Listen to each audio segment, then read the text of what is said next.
Bueno, pues una segunda temporada. No sabía cuándo iba a volver o si iba a volver. Pero bueno, ahora he sentido que era el momento y los tiempos son perfectos, así que adelante. Que ahora mismo pues lo necesito. Hay momentos para todo. Hay momentos para recoger y hay momentos para sembrar. Y a ver, cosas que a veces me han preguntado. Que el por qué hago a lo mejor estos vídeos tan simples, ¿no? Con una imagen ahí de fondo y poco más. Y por qué no salgo yo ahí, por qué no sale mi cara, por qué no salgo hablando, o haciendo comunidad, o haciendo chats de estos directos y todo eso. Pero es que no me llama, no me interesa. El pensarlo me estresa. No es mi camino, o sea, no, no me gusta eso. O sea, ya lo comenté, o sea, no soy creador de contenido, soy creador. Es diferente. Y los motivos por el que hago las cosas son diferentes. Y mi experiencia, bueno, pues eso es diferente. Que no. que no lo quiero hacer de esa manera. O sea, que se empieza haciendo directos, poniendo la cam, hablando de cuatro cosas, se acabas en la cárcel de los gemelos. Así que no. Pero eso no quita, o sea, que todo lo que queráis apoyar, el canal o lo que queráis, que es bueno, o sea, queráis compartir, preguntar, hacer comentarios, es perfecto, ¿vale? Y bueno, vamos a arrancar. De lo que quiero hablar hoy es, bueno, voy a hablar de Jesús y voy a hablar de la institución. Y esto viene por una incoherencia. Una incoherencia que creo que todo el mundo nota, pero en el momento que se pone a intentar encontrarle el sentido, ¿no? Buscarle esa coherencia, pues quizá ve que es muy costoso y a lo mejor le da pereza o no tiene tiempo o lo que sea y pasa. Pero bueno, a ver, os cuento. Jesús. Es que a veces, o sea, yo escucho o me preguntan o dicen, te pueden preguntar, ¿tú crees en Jesús? Y a mí me parece una pregunta absurda. Digo, claro, claro que sí. ¿Cómo no voy a creer en Jesús? Porque Jesús existió, ¿vale? Es historia. Jesús fue un predicador judío del siglo I que, que trató a todo el mundo por igual, trató a las mujeres y a los marginados por igual, de una manera bestial para su época. Y esa persona también desafió a las autoridades religiosas de su tiempo y fue ejecutado, se lo cargaron por el poder político, o sea, fue asesinado por el poder político, por todo esto que hizo, ¿vale? Y luego, lo segundo está la institución. La institución, esta institución que se construyó en su nombre, en el nombre de Jesús, que aquí es donde entra la incoherencia. Porque esa institución que se creó en el nombre de Jesús es una institución jerárquica, es una institución patriarcal, es una institución que ha sido una aliada durante un montón de siglos con los poderes políticos que eran los más importantes de su tiempo en Occidente. ¿Vale? Entonces, Ahí es donde yo me empiezo a hacer preguntas. En estas incoherencias que se ven, ¿no? Se pueden hasta palpar. Entonces, ¿cómo se pasa de un lado al otro? ¿Qué ocurrió? O sea, ¿cómo pasamos de un Jesús con unas ideas, unas creencias, una manera de ser, algo que predicaba y la gente le seguía y comulgaba con ello, a otra cosa que es totalmente distinta, pero en su nombre? ¿Qué pasó ahí? O sea, ¿qué se perdió? ¿Qué se añadió? Ahí están las cuestiones. Y sobre todo, que esto es lo más importante, ¿qué consecuencias tiene esto que ocurrió a día de hoy para todos nosotros? O sea, tanto para los creyentes como para los no creyentes. ¿Vale? Estas son las preguntas que voy a intentar responder, entre comillas, porque no tengo la verdad absoluta, pero voy a intentar, y bueno, con muchos datos, voy a intentar responder con la mayor honestidad posible, ¿vale? Entonces, lo que hemos dicho, la pregunta de si Jesús existió o no existió, tiene una respuesta clarísima. Sí, sí existió. Vale. Y aquí tú me puedes decir, o yo mismo puedo pensar, vale, pero a lo mejor estos historiadores, estas personas que dijeron que Jesús sí existió, tenían unos intereses muy concretos con que la gente creyese que sí existió. Vale, pero aquí la cuestión es que estas fuentes que demuestran que Jesús existió eran fuentes independientes, externas, y que no tenían ningún ánimo de favorecer esto, ¿vale? O sea, aquí entramos en el historiador romano Tácito. Esta es una de las pruebas, la de este historiador. En el año 116 después de Cristo, aproximadamente, a saber, bueno, menciona que Christus fue ejecutado bajo Poncio Pilato durante el reinado del emperador Tiberio. Vale. Y aquí está la cuestión. Tácito no era cristiano. Tácito no tenía ningún interés en favorecer esa narrativa. Tácito no creo que supiese lo que iba a pasar dentro de 500, 1000, 2000 años. ¿Vale? Él lo documentó. Luego, otro historiador, el historiador judío Fabio Josefo, que eso fue un poco, sí, en el 93 después de Cristo, ¿vale? Tengo que comprobarlo aquí, a ver. Este historiador menciona a Jacobo, que Jacobo era el hermano de Jesús. Y pone, exactamente, pone, Jacobo, hermano de Jesús, llamado Cristo. Jesús llamado Cristo. Se referían a esa persona, al Cristo, al Christus, a Jesucristo, ¿vale? Y luego también pues existen muchas referencias en fuentes rabínicas del siglo II que mencionan a un tal Joshua, Jesús, y sin ninguna intención de glorificarlo. O sea, no es, ha venido, no, como si fuera una persona de ese momento que la lió. ¿Vale? Entonces, por eso digo que a partir de estas y otras fuentes, los historiadores establecen un núcleo.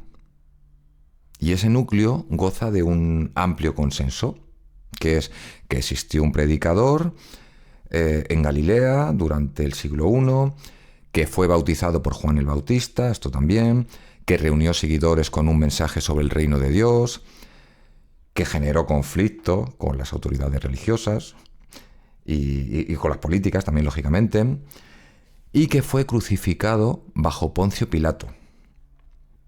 Y luego, una cosa muy importante también aquí, que sus seguidores continuaron activos después de su muerte, convencidos de que había resucitado. ¿Vale? Todo esto está documentado. Todo esto es historia. Todo esto no es fe. Todo esto no es fábula. Todo esto para intentar encontrar un poquito la luz, ¿vale? Todo esto es el punto de partida más sólido que tenemos en estos momentos. O por lo menos que tengo yo en estos momentos. Y bueno, aquí es donde entran los evangelios. Nos vamos a los evangelios. Los 4 evangelios del Nuevo Testamento. Estos evangelios fueron escritos entre 40 y 70 años después de la muerte de Jesús. O sea, aproximadamente entre los años 70 y 100 después de Cristo. Y Marcos es el más antiguo, que se data aproximadamente de hacia el 70 después de Cristo. Y luego Juan es el más tardío, que es hacia el 95, 100 después de Cristo. ¿Vale? O sea, el más tardío, el más moderno para nosotros. Bueno. Vale.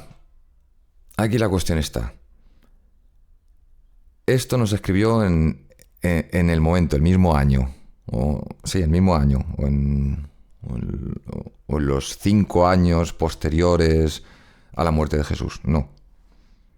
Esto se escribió 70 años después, 90 años después, 100 años después, y creo que este hecho, es totalmente crucial y súper frecuentemente, súper mal entendido, ¿vale? Porque claro, esto nos puede llevar a pensar que entonces los evangelios son falsos.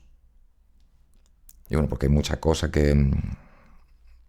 Porque es que muchos discípulos de los que se dice que estuvieron con Jesús o que eran discípulos de Jesús no conocieron a Jesús. Nacieron mucho después, pero bueno, para no irme, que lo que quería decir que todo esto no significa que sean falsos, porque se hubieran escrito posteriormente, mucho después, no. Esto significa que son realmente lo que son. Son testimonios de fe escritos por comunidades específicas, con preguntas que tenían, no sé, o sea,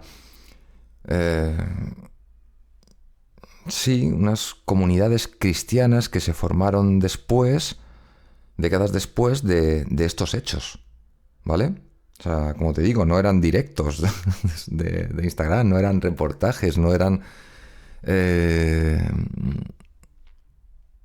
algo que del momento, ¿no? Era... Es que no me sale la palabra ahora mismo, pero bueno... o sea, es que lo que hacían los autores, las personas que escribieron los evangelios, eran escribir teología, pero teología, o sea, teología narrativa. ¿Qué significa eso? Que son textos diseñados para transmitir un significado espiritual, no para hacer historia en el sentido moderno del término. No sé si me explico con esto. Y está muy mal interpretado esto. Porque hay personas que se toman las cosas al pie de la letra también.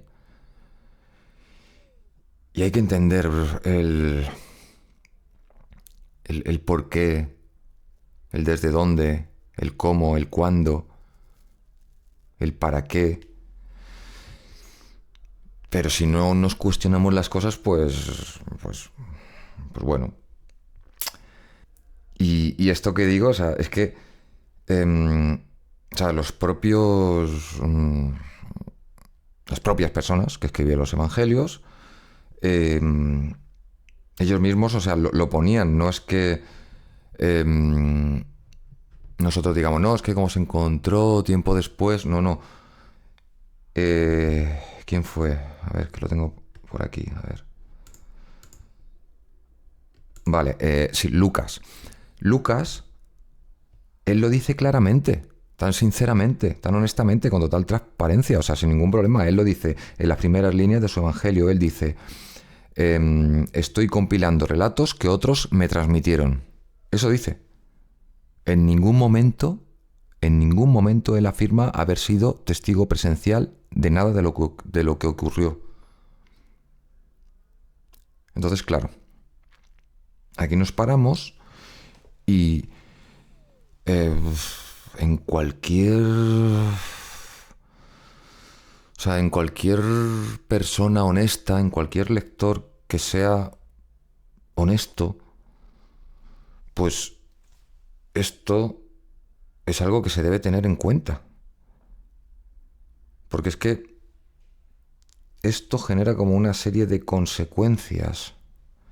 O sea, a ver, ¿cómo lo digo? O sea, los evangelios contienen capas de distinto origen.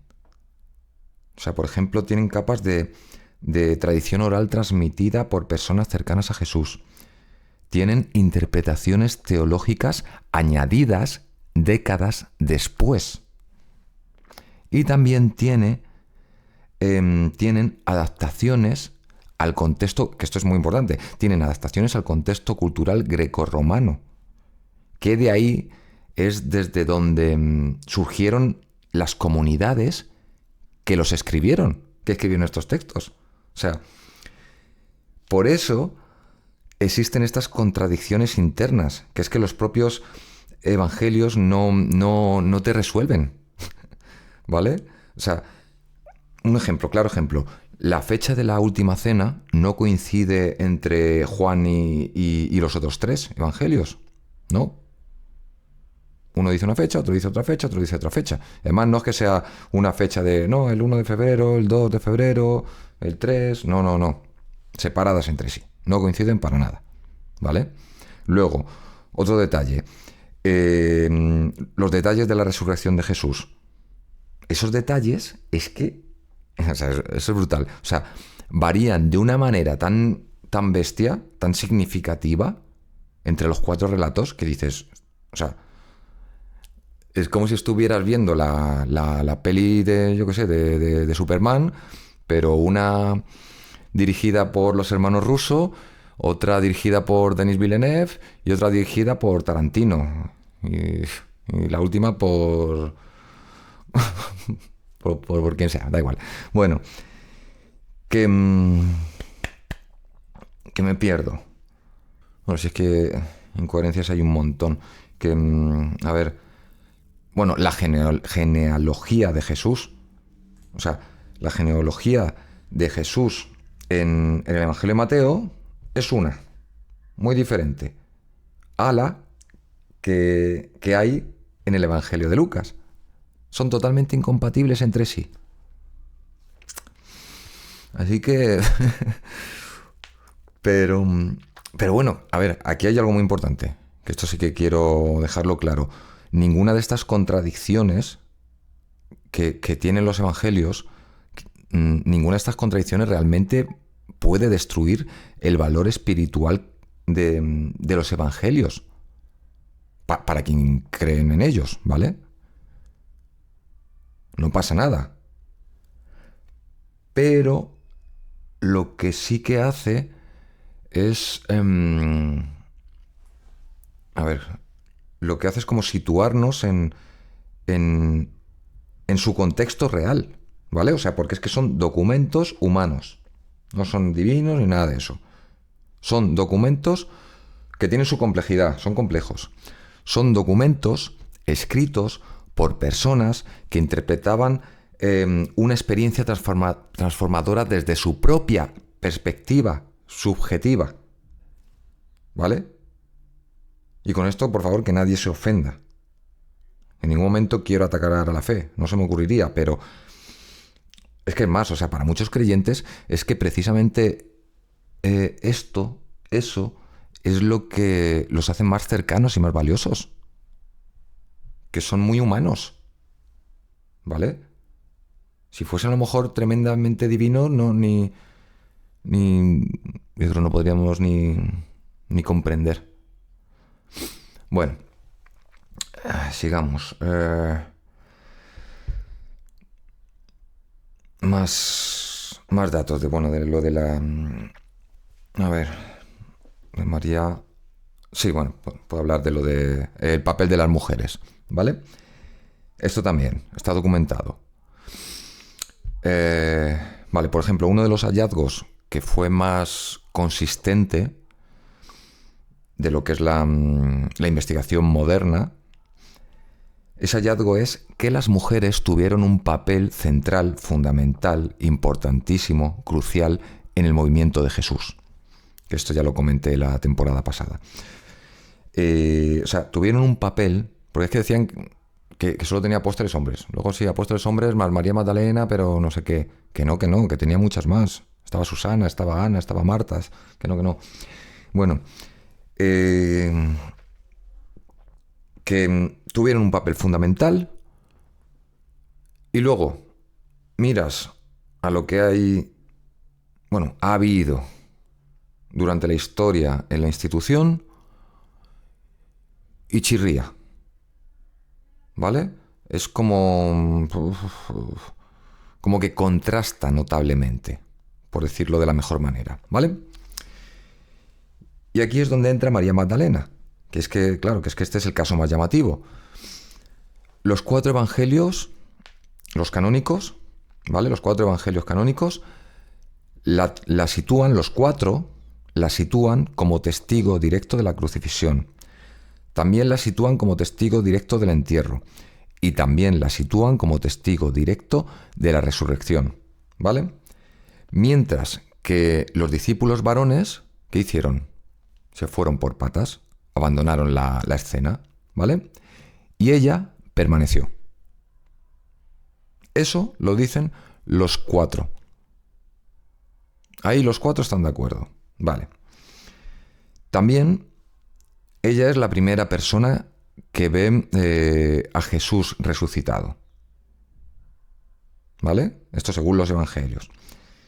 Y también la primera persona enviada por Jesús a anunciar esa noticia a los demás discípulos y al público, a la sociedad. Entonces, por esta razón, la tradición cristiana temprana le otorgó el título por el que fue y es conocida como Apóstola Apostolorum, que significa apóstola de apóstoles, ¿vale? Que es un título que el Papa Francisco reconoció formalmente en 2016. Un poco tarde, pero bueno, gracias. Que lo que hizo ahí pues fue elevar ese rango de María. Pero, por eso digo que es que llega tarde, aunque a lo mejor nunca es tarde, pero bueno, creo que se excedió demasiado porque durante más de 1300 años, si no me equivoco, o sea, unos 13 siglos, María Magdalena fue identificada en Occidente, ¿vale? Que esto es lo sucio, lo fuerte, lo feo. Fue identificada como la mujer pecadora. ¿Y esto dónde salía? Salía en el capítulo 7 de Lucas. Habla de una persona que unge los pies de Jesús. Habla también de otra persona que se llama María de Betania. Y habla de una mujer pecadora. Entonces, un papa, un buen hombre llamado Gregorio, el Papa Gregorio Magno, primero, en el siglo 591 después de Cristo, lo que hizo fue confundirse. Se confundió el hombre, ¿vale? Y cogió a esas 3 mujeres, ¿vale? sí, coge a estas tres personas, incluyendo a María, y las junta y la convierten en María Magdalena, que era María de Magdala, pero bueno, convierten a María Magdalena en esa mezcla de tres mujeres. Pero esas tres mujeres son personajes totalmente distintos en los evangelios. No sé. Esto no sé. Y luego lo más fuerte de todo es que eso era un error. Era un error que estaba claro. Si se había equivocado el hombre, pues bueno. La cuestión es que lo fueron dejando y dejando y dejando. Imagino que no fue aposta, pero lo fueron dejando y dejando. Hasta que fue a ver. Vale. O sea, hasta que ya en 1969 la Iglesia Católica corrigió el error. Dijo, uy, que esto está mal. Vale. Pero es que durante 1300 años habéis bajado de rango a una persona. Pero no solo una persona. A la mitad de la población. Y lo habéis mantenido durante mucho tiempo. Por ese error involuntario. O no, no sé. Pero es que es lo que digo. O sea, es que la consecuencia práctica de ese descuido, de ese error, que duró 13 siglos, fue reducir la autoridad simbólica de la figura femenina, la más prominente de los evangelios, María de Magdala, esa mujer que fue la primera testigo de la resurrección, la convierten en una arrepentida y en una pecadora. Pues no sé. Pero bueno, seguimos, que no me quiero quedar mucho rato en eso porque solo con eso ya se podría hacer un vídeo entero. A ver, más cosas. Aquí viene algo que me encanta, me llama mucho la atención. ¿Y qué es? Es lo que las instituciones dejan fuera. Los evangelios que se dejan fuera, que no forman parte de ese canon, ¿vale? Y aquí vamos también con datos. Vale. Esto fue entre 1945 y 1947. Durante estos años se produjeron dos descubrimientos importantísimos. Dos descubrimientos arqueológicos, ¿vale? Que transformaron lo que era la comprensión académica del cristianismo primitivo. Y lo que pasó, o sea, en 1945, en Nag Hammadi, en Egipto, en ese año se encontró una colección de textos del siglo IV. Y esos textos incluían traducciones de escritos que eran mucho más antiguos, ¿vale? Pasados a limpio. Y entre ellos estaban el Evangelio de Tomás, el Evangelio de Felipe y el Evangelio de María de Magdala. Y luego, en 1947, en unas cuevas, en las cuevas de Qumran, creo que se pronuncia así, bueno, junto al Mar Muerto, ahí se encontraron manuscritos judíos que revelaron la diversidad del judaísmo del siglo I. O sea, el contexto directo en el que nació el movimiento de Jesús. ¿Me seguís? Entonces, lo que estos hallazgos demostraron es algo que los historiadores, los académicos, o sea, que muchas personas habían sospechado, pero no lo podían documentar directamente o tan directamente. Y la cuestión es que el judaísmo del siglo I y el cristianismo primitivo eran muchísimo más plurales y diversos de lo que la historia oficial dice, sugiere, ¿vale? Existían múltiples comunidades con interpretaciones totalmente diferentes, textos diferentes y estructuras de liderazgo diferentes. Pero luego, pues bueno, se quiere todo unir, ¿no? Un anillo para gobernarlos a todos. Vale, bueno, vamos con el primero, el Evangelio de Tomás. El Evangelio de Tomás contiene 114 dichos que son atribuidos a Jesús, o sea, frases, dichos, sí, vale. Y muchos tienen paralelismos directos en los evangelios canónicos, o sea, tienen paralelos en esos evangelios. Y otros dichos del Evangelio de Tomás, pues no tienen nada que ver, no tienen esos paralelismos, esas similitudes. Entonces, aquí se debatía entre cuáles eran los reales, cuáles eran elaboraciones posteriores, cuáles preservaban tradiciones antiguas, bueno, pues todo eso. Y no existe un consenso. Y cualquier afirmación categórica al respecto, o sea, excede lo que la evidencia permite. ¿Me explico? Entonces, en el Evangelio de María, que este es fundamental, bueno, todos son fundamentales, estos son todo piezas de un puzzle, pero bueno, en este Evangelio, que fue descubierto en 1896, aunque luego, o sea, fue descubierto en esa época, pero no se hizo conocido hasta tiempo después, hasta el siglo XX, ¿vale?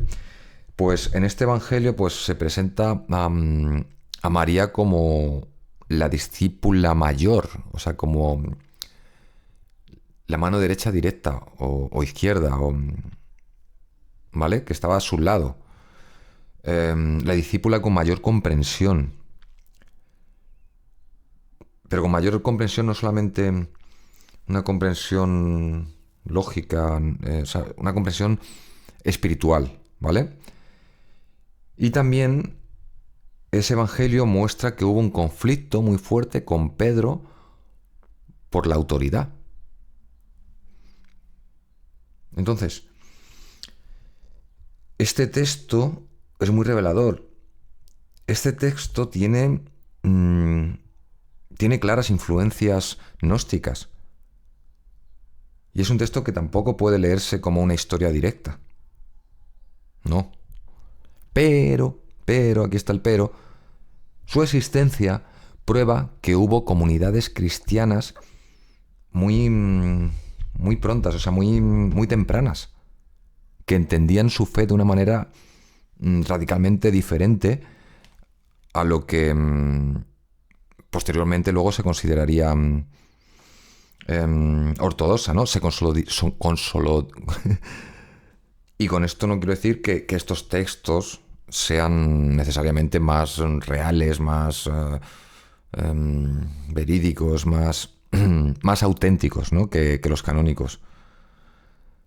Pero claro, su existencia demuestra algo que históricamente es así, es veraz. O por lo menos es muy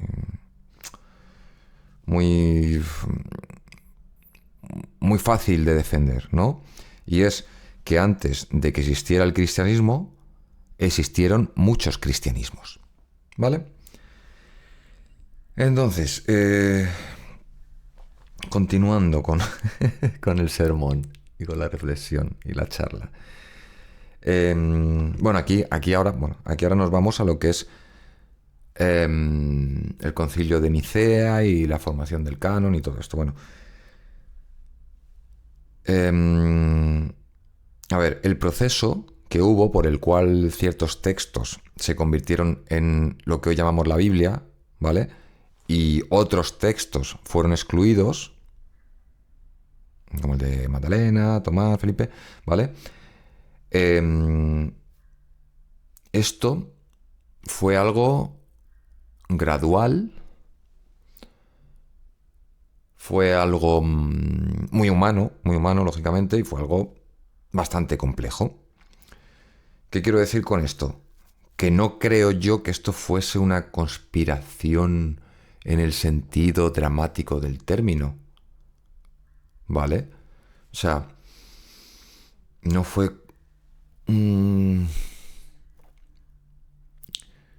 sí, eso no fue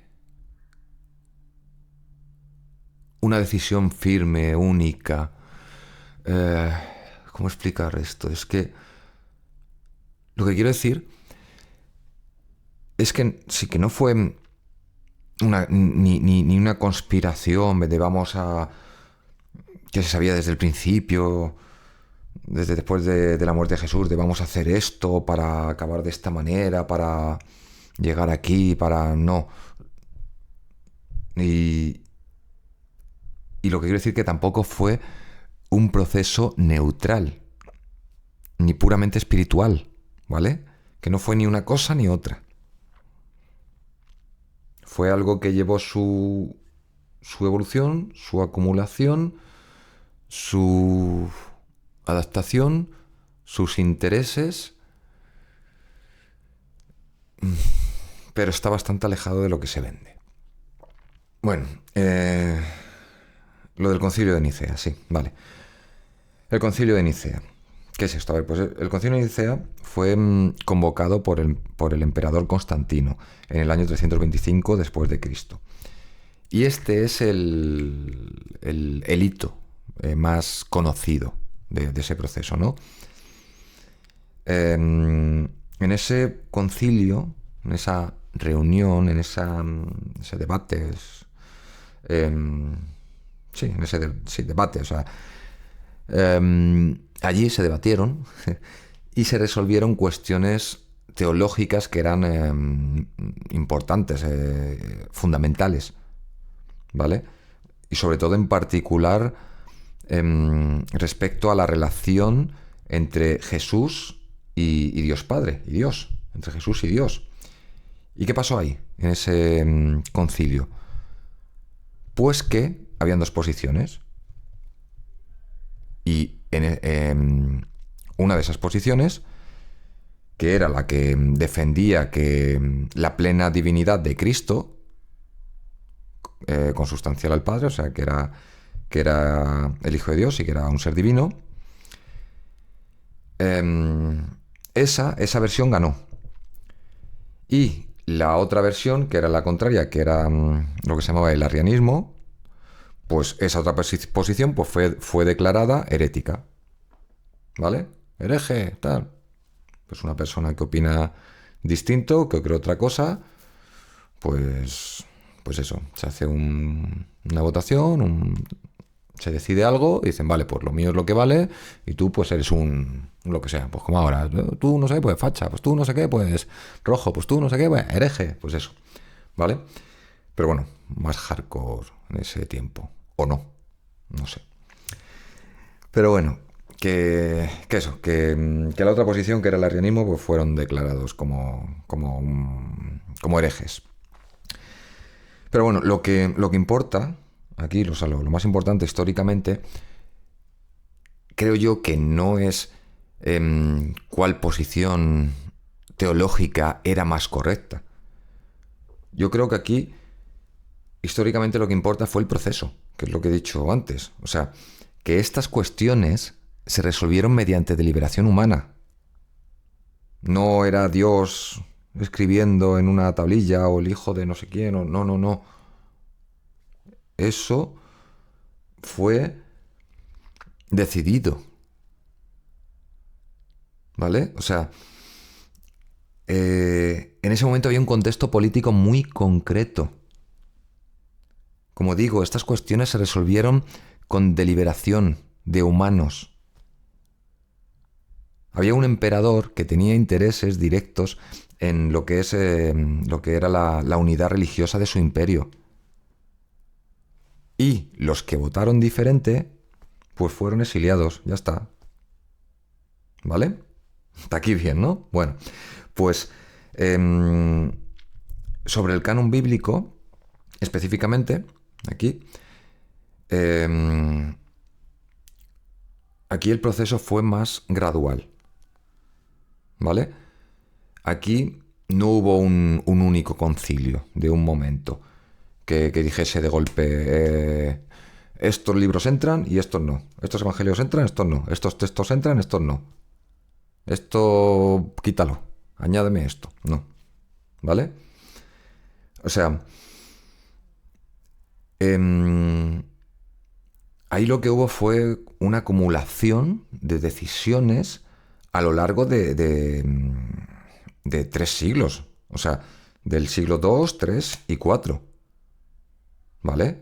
Y ahí utilizaban criterios que incluían la antigüedad del texto, su uso extendido en las comunidades reconocidas, su coherencia con la doctrina que se iba consolidando, ¿vale? O sea,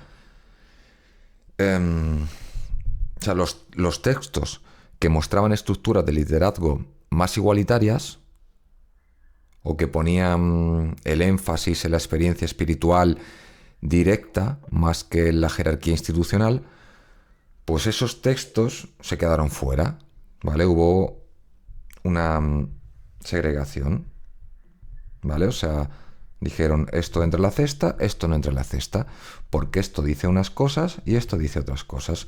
Y estas cosas me favorecen más y estas cosas me perjudican. Y lo que me perjudica fuera y lo que me beneficia dentro.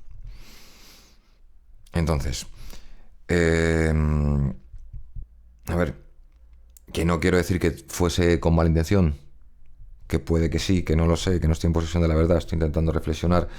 Y esto puede tener también, todo esto puede tener múltiples explicaciones, ¿vale? No una verdad absoluta. O sea, pueden haber explicaciones desde las teologías hasta las políticas, hasta lo espiritual. Bueno, o sea, la cuestión aquí, que es lo importante, es que no se puede negar el patrón. Lo que no puede negarse es el patrón. Hay un patrón, ¿vale? Seguimos. Vale.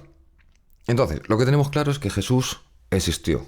Y habían varias versiones de Jesús. Se hablaban de diferentes Jesuses, pero si profundizamos, encontramos uno con esa base histórica.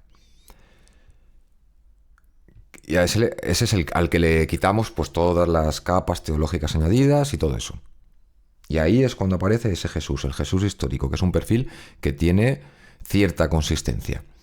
Ese Jesús, como he dicho al principio, que era un judío, que era un predicador, que estaba profundamente enraizado en la tradición profética de Israel, que anunciaba la llegada del reino de Dios de una manera, ¿sabes? O sea, brutal, si es que no sé, no sale otra palabra.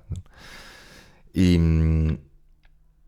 es que yo admiro mucho la figura de Jesús. Y bueno, lo que llama la atención aquí a los historiadores y a otras personas, pues es la radicalidad social de su mensaje en su contexto específico. ¿Por qué?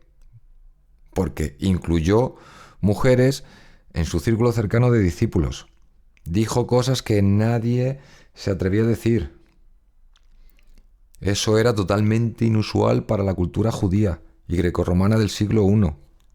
Era una persona diversa e inclusiva. Se sentó a comer con personas consideradas impuras, con marginados, con recaudadores de impuestos, con enfermos, con extranjeros, con leprosos, con quien sea. Y cuestionó públicamente las interpretaciones religiosas que cargaban a la gente con obligaciones imposibles, ¿vale? Que es que es que había cada cosa, pero bueno, pues pero bueno, como ahora también que hay barbaridades, es que bueno, que eso, que Jesús que la lió muchísimo, o sea, criticó directamente a las autoridades religiosas, criticó a las autoridades políticas, criticó todo lo que era incoherente, claro. Y se lo cargaron, el poder político se lo cargó. ¿Por qué? Pues presumiblemente por ser percibido como una amenaza para el imperio, para el orden establecido. Y bueno, aquí hay una frase en particular que me llamó la atención cuando la leí y la anoté, que es en Lucas 17:21, que Jesús dice que el reino de Dios está entre nosotros, ¿no? Bueno, sería entos imon. Esto sería en griego, ¿no? Entonces, la palabra entos, que es una palabra griega, puede traducirse como entre vosotros o dentro de vosotros. Y claro, esto, claro, ¿por qué me llamó la atención? Pues porque hay una diferencia enorme entre una cosa y otra. Porque una versión sitúa el reino como algo externo y algo colectivo, y luego la otra versión lo sitúa como algo interno y además directamente accesible, sin necesidad de intermediarios. Entonces, es que claro, aquí es que ambas traducciones son lingüísticamente posibles. ¿Cuál es la verdadera? Si es que hay verdadera. Así que no sé. Pero, pero, aquí pongo mi pero, y es que la tradición institucional, ya sabéis por cuál optó, ¿no? Mayoritariamente. Y fue por la primera, por entre vosotros. ¿Qué significa eso? Que crea dependencia de intermediarios. No sé. Creo que esto es al menos digno de reflexión, ¿no? De pararse un momento y decir, bueno, vale. Tenían estas dos opciones y eligieron esta. Bueno. Entonces, en esta incoherencia de la que estamos hablando, en esa tensión que hay entre ese Jesús histórico que existió y entre esa institución eclesiástica,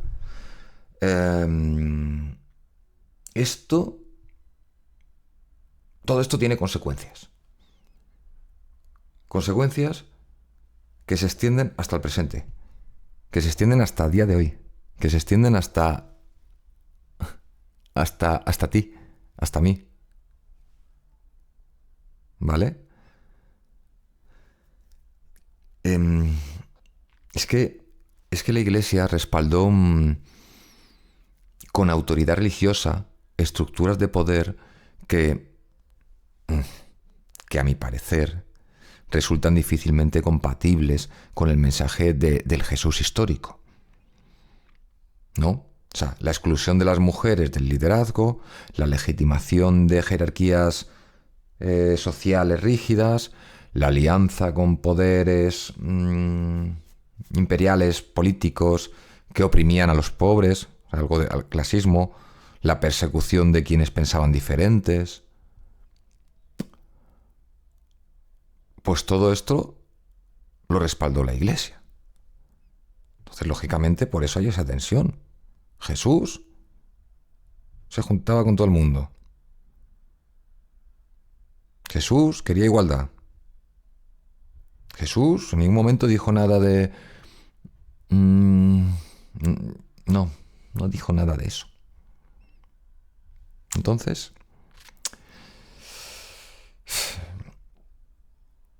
Y aquí, claro, es que esto es muy importante decirlo porque es que esto no significa que toda persona cristiana, yo me considero cristiano, pero no el cristiano institucional, al igual que puedo decir que soy feminista, pero no feminista institucional, que esto no significa que toda persona que sea cristiana sea responsable de esas decisiones institucionales, claro que no, ni son responsables de que el mensaje de Cristo, el mensaje cristiano, al final se reduzca a sus peores expresiones históricas, ¿no? O sea, eso significa que existe una diferencia real entre una figura histórica y la institución que se construyó en su nombre, y que por lo menos, bajo mi humilde opinión, creo que esa diferencia vale la pena que sea examinada. Por lo menos lo que estoy haciendo ahora mismo, pararse a decir, a ver, ¿qué pasa aquí? ¿Por qué? ¿Para qué? ¿A dónde? No sé, pero bueno. Y bueno, hay mujeres en comunidades religiosas, conservadoras, que no pueden ejercer liderazgo espiritual. Y no pueden ejercerlo, ¿sabéis por qué? Porque esas comunidades religiosas se basan en textos seleccionados por hombres en concilios políticos. Qué bonito. Y hay personas que han abandonado la fe. Y han abandonado la fe no porque no sean espirituales. Han abandonado la fe porque, o sea, por descubrir que la institución que dice representar a Jesús traiciona el mensaje de Jesús. Y esas personas dicen, yo paso de esto. Entonces, que esto está pasando también a día de hoy, en la política. Movimientos que dicen una cosa y hacen la contraria. Pero bueno, que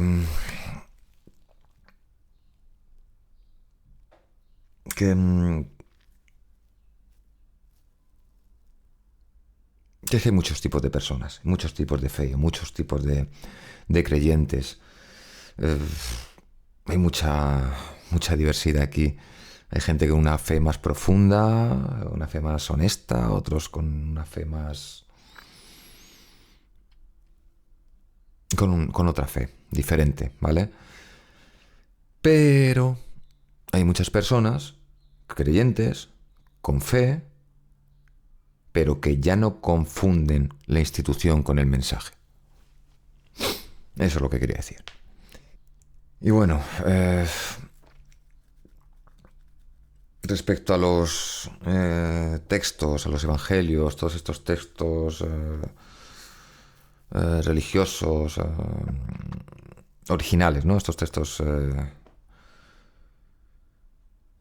sí, los textos originales. Es que el acceso a estos textos, a ver, estos textos... a estos textos solo tuvieron acceso unas personas de la élite.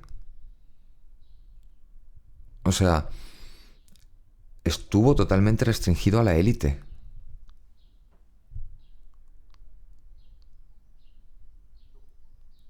El pueblo común recibía una versión ya interpretada, ya filtrada, ya adaptada a los intereses de quien la transmitía.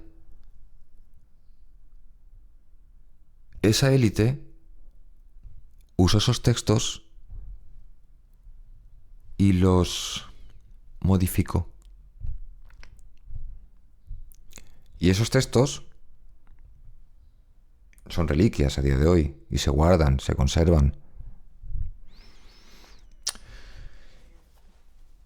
Pero bueno, esto al final ha cambiado. Bueno, con el tema de la globalización, la imprenta, la digitalización, todo fue cambiando. O sea, en cada momento también todo fue cambiando. Pero en un primer momento estaba súper reservado. No obstante,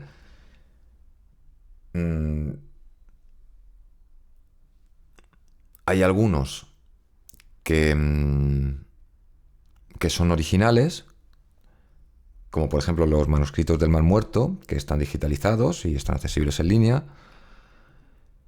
Pero claro, hay otros que no son originales y que lo que ha llegado después ha sido modificado. Entonces, claro, bueno, ya haré otra reflexión sobre lo de la imprenta y todo eso y el cómo Bueno, ya haré otro, porque es que si no me voy a ir por la tangente. Bueno, a ver, otros textos, los de Nag Hammadi. Esos textos están traducidos a múltiples idiomas. Entonces, han llegado a muchísima gente más. Y lo que es la Academia Bíblica Crítica, esta academia pues antes reservaba este conocimiento a seminarios o universidades de élite, y hoy estos textos pues circulan, como he dicho, son accesibles, o sea, libremente, en publicaciones accesibles, o en conversaciones como esta, nunca mejor dicho. Y bueno, es que no es casualidad, o sea, que es que no es casualidad que cada vez que el conocimiento sobre los textos religiosos se ha democratizado, pues después hayan surgido transformaciones tremendamente profundas, ¿no? O sea, Lutero tradujo la Biblia al alemán y de esa manera pues derrumbó lo que era el monopolio interpretativo de Roma. Luego lo que es la ilustración, el ilustrar, pues eso lo que hizo es traducir ese conocimiento filosófico a un lenguaje más común. Y también de esa manera, pues lo que hizo fue cuestionar fundamentos de lo que es el poder absoluto, lógicamente. Entonces, lo que ocurre hoy con las herramientas de la historia crítica y ese acceso universal a fuentes primarias es algo que en cierta medida pues es una continuación. O sea, es un seguir el camino. O sea, es una continuación de ese mismo proceso. Ahí seguimos. ¿Vale? Y aquí es donde quiero decir, o sea, la diferencia de esto, o sea, la diferencia entre conocimiento que libera y conocimiento que manipula, esa diferencia no está en el contenido. Esa diferencia está en la intención con la que se transmite, con que se transmite, ¿vale? Porque el primero lo que hace es darte herramientas para pensar de una manera autónoma. Y el segundo lo que hace es crearte una nueva dependencia, un nuevo intermediario necesario e innecesario, y una nueva autoridad a la que lógicamente pues tienes que someterte, ¿vale? Entonces, lo voy a ir cerrando ya porque ya no sé ni cuánto llevo y ya me voy a liar y no, a ver, para cerrar, a ver, conclusiones, para cerrar toda esta reflexión, esta prácticamente una tesis. Hemos empezado fuerte la segunda temporada. Bueno, que es que también es que hay que ser muy cuidadoso con lo que se afirma y con lo que no. Nadie que yo conozca tiene la verdad absoluta. Y por eso también he querido dejar claro las cosas, o sea, las evidencias históricas, ¿vale? Y, y bueno, algo que está claro es que las evidencias históricas no, no te permiten afirmar que hay un gran documento secreto que te lo explica todo. Ni que exista una conspiración de no sé quiénes, que es continua y coordinada para ocultarnos la verdad. Que a lo mejor sí. Que a lo mejor luego existe los reptilianos, los no sé qué, que si no sé qué, no sé cuántos, pero vale. Yo creo que de eso hablaremos otro día. De los sistemas de distracción y del secuestro de la atención. Que ahora mismo es una locura con la tecnología. Pero bueno, que para cerrar esto, a ver. Que lo que quiero decir es que la realidad es mucho más mundana y también mucho más interesante. Pero hay que pararnos, hay que explorar, que tener pensamiento crítico, hay que conectar puntos, hay que ver los patrones. Es que los procesos históricos son complejos. están llenos de complejidad, están llenos de decisiones tomadas por personas con nombre y apellido, con intereses, con intereses concretos, con consecuencias. Con consecuencias muy importantes, o sea, con consecuencias que para bien o para mal se acumulan durante siglos, sin necesidad de que nadie haya tenido que planificar todo eso. Que a lo mejor sí, que a lo mejor tú puedes planificar algo ahí para 2000 años, pero que no creo que sea así. No lo sé, no lo sé. Digo no creo. No digo que sea la verdad absoluta. Pero bueno, lo que quería decir, que la evidencia histórica, eso sí que permite afirmar con una certeza muy razonable, es que el mensaje de ese Jesús histórico fue bestialmente igualitario para su contexto. Y que luego el proceso de construcción institucional del cristianismo, todo ese proceso implicó decisiones humanas. No de dioses, de no sé qué, no. Decisiones humanas, con motivaciones humanas, con intereses humanos, que en muchísimas ocasiones se alejaron de ese mensaje que dejó Jesús. Y muchos textos se quedaron fuera del canon, como ya sabéis, como ya he comentado. Y ni se quedaron fuera del canon porque fuesen falsos, o ni se quedaron fuera del canon porque fuesen auténticos. ¿Vale? Y que la figura de María Magdalena, esto es así, fue sistemáticamente reducida en su importancia simbólica, sin base bíblica, durante más de 13 siglos. Y a día de hoy, incluso en 2026, tú hablas con gente y le preguntas, ¿sabes quién era María Magdalena? Y muchos te dicen, ah, sí, la puta, la pecadora, la no sé qué. O incluso hay series o en películas. Y te la ponen como esa figura también. Y dices, pero... Entonces, aunque se hubiese corregido este error, se sigue manteniendo. No se le da bombo. Se le da más bombo a otras cosas. Porque interesan más, lógicamente. Y siempre ha sido así. Entonces, para la persona creyente, si alguien creyente en lo que es iglesia directa, ¿no? Institución directa. O sea, que es que no quiero que esto le siente mal a nadie. O sea, yo no puedo decir soy creyente porque yo sí creo en Dios, yo sí creo en Jesús, pero no es que crea, es que lo sé. Porque a Dios, que es el todo, lo experimento. Y a Jesús le he estudiado. Le he estudiado gracias a siglos y siglos de personas que también le han estudiado y seguiremos estudiándole y conociéndole. ¿Vale? Entonces, que esto a ningún creyente, por favor, le siente mal. O sea, esto no tiene por qué ser algo como feo, ¿no? Yo creo que, sinceramente, que puede ser lo contrario, totalmente lo contrario. Creo que puede ser una invitación a separar lo que es la experiencia espiritual real de lo que es la construcción institucional que la ha envuelto, por así decirlo. Y también a encontrar en el Jesús histórico una figura mucho más humana, más radical, más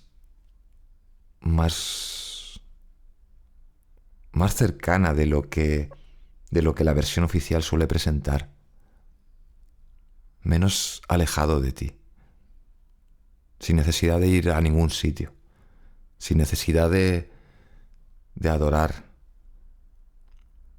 sin necesidad.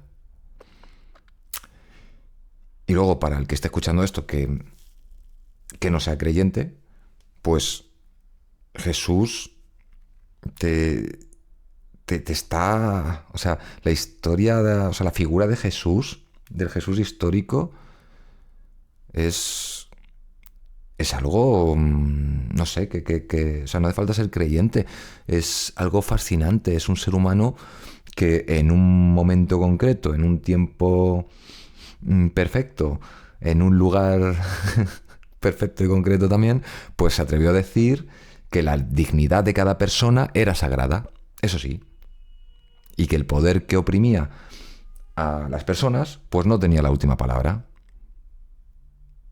Y que esa persona, llamada Jesús, pagó ese atrevimiento con su propia vida. Y esto que acabo de decir, tan cortito y tan sencillo, esto es lo más importante. Y esto ninguna institución se lo inventó. Esto fue así. Y sobre todo, esto ninguna institución va a poder borrarlo. Y hasta aquí. Muchas gracias.